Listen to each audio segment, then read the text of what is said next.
La santé est l'un des 17 objectifs de développement durable. Pourtant, c'est un secteur très polluant.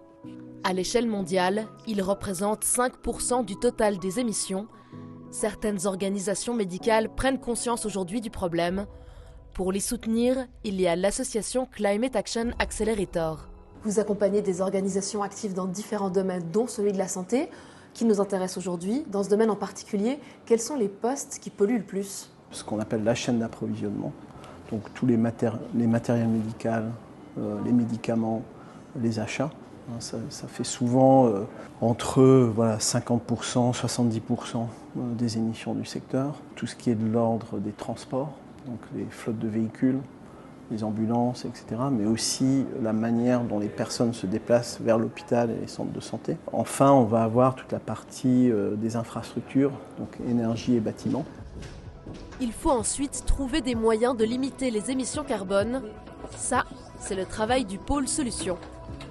Les achats font partie des postes les plus polluants dans le domaine de la santé.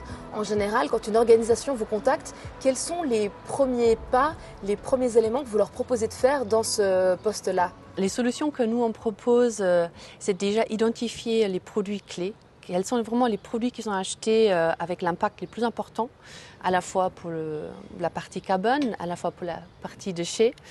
Ensuite, il s'agit vraiment d'adresser la cause profonde, c'est-à-dire est-ce qu'on peut éviter les gaspillages, est-ce qu'il y a peut-être une surconsommation qu'on peut éviter. Ensuite, trouver des alternatives. Parmi les associations qu'accompagne Climate Action Accelerator, il y a Alima. L'organisation est basée à Dakar.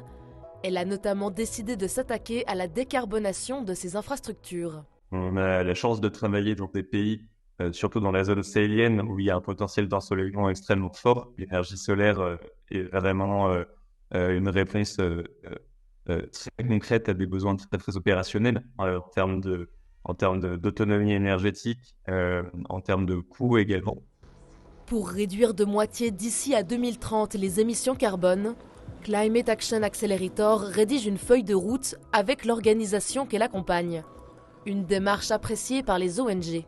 On voulait réduire notre empreinte environnementale parce qu'on voit les conséquences du changement climatique sur les populations que nous assistons. Et on voulait bénéficier d'une expertise externe, mais surtout on voulait construire une feuille de route qui soit vraiment, adaptée à nos ambitions, nos contraintes, puis aussi qui reflète un peu l'identité de notre organisation. La philosophie de l'association, fixer des objectifs chiffrés pour réduire les émissions carbone et inciter tous les acteurs de la société à s'impliquer, car le temps presse et tout le monde doit faire sa part.